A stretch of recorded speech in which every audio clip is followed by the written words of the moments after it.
Subscribe कीजिए हमारे YouTube channel को और नए वीडियोस और अपडेट्स पाने के लिए बेल आइकन को दबाना ना भूलें।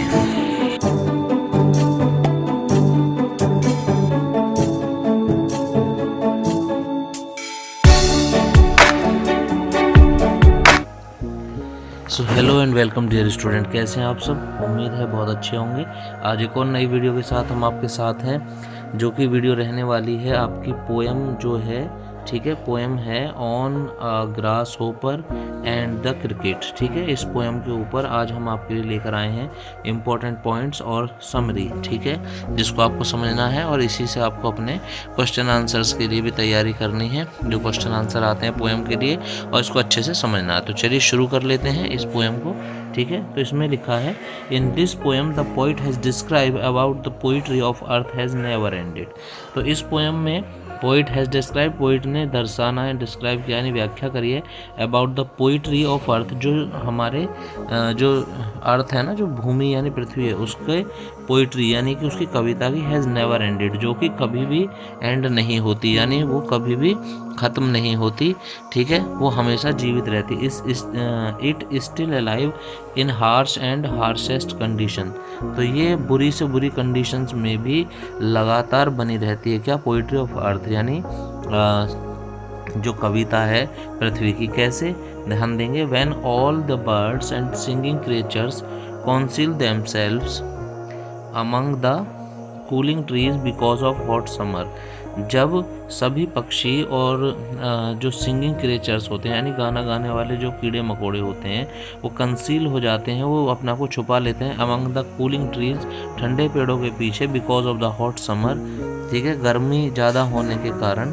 तो there lives a creature who sings still. तो वहाँ पर उस समय में भी एक क्रिएचर है जो उस समय भी अपने आप को मतलब गाने में लगाए रखता है, ठीक है, और वो गाता है ऐसी स्थिति में भी। तो that creature is the grass hopper who sings and delights everyone. तो उस समय में भी वो क्रिएचर, वो जीव कौन सा है? वो है ग्रास होपर, जो उस समय भी गाता है और डिलाइट करता है, खुश करता है या याद दिलाता है सभी को, एवरीवन, ठीक है। अब आगे दूसरी एक कंडीशन और है इस पोएम में अलग। तो दूसरी कंडीशन क्या है वो हम समझ लेते हैं बच्चों।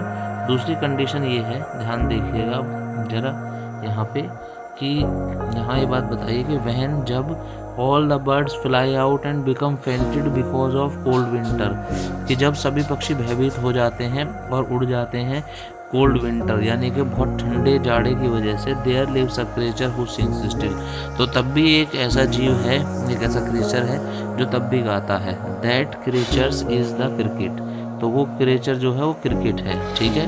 क्या है वो? क्रिकेट है। यानी कि एक तरह से ऊपर जो बात हुई है वो ग्रास होपर की हुई है, यानी एक तरह से झिंगुर की, और नीचे जो क्रिकेट की बात हुई है, क्रिकेट होता है टिड्डा, ठीक है। तो टिड्डा होता है वो तब भी गाता है उस ठंड में भी। तो थोड़ा सा इसको हम समझेंगे कैसे। तो एक सेकेंड, यहाँ पे देखिएगा, आगे मैं बताता हूँ। Who sings from the stones, वो कहाँ से गाता है? वो उन स्टोन्स से गाता है। स्टोन का मतलब होता है, ठीक है, यहाँ पर देखिए लिखा है sings of stones and make everyone delightful. तो वो उन पत्थरों में से गाता है, ठीक है, और उनमें छिपकर गाता है ठंड की वजह से, और सभी को डिलाइटफुल करता है, ठीक है। और ये किस लिए है? This is why the poetry of earth is never dead. इसीलिए इसमें पोएम में बताया गया है कि जो पोइट्री है यानी कि कविता है यानी पृथ्वी की, वो कभी बंद नहीं होती, यानी कि वो हमेशा किसी न किसी जीव के रूप में हमें सुनाई देती रहती है। तो मुझे उम्मीद है आपको पोइट्री समझ में आई होगी।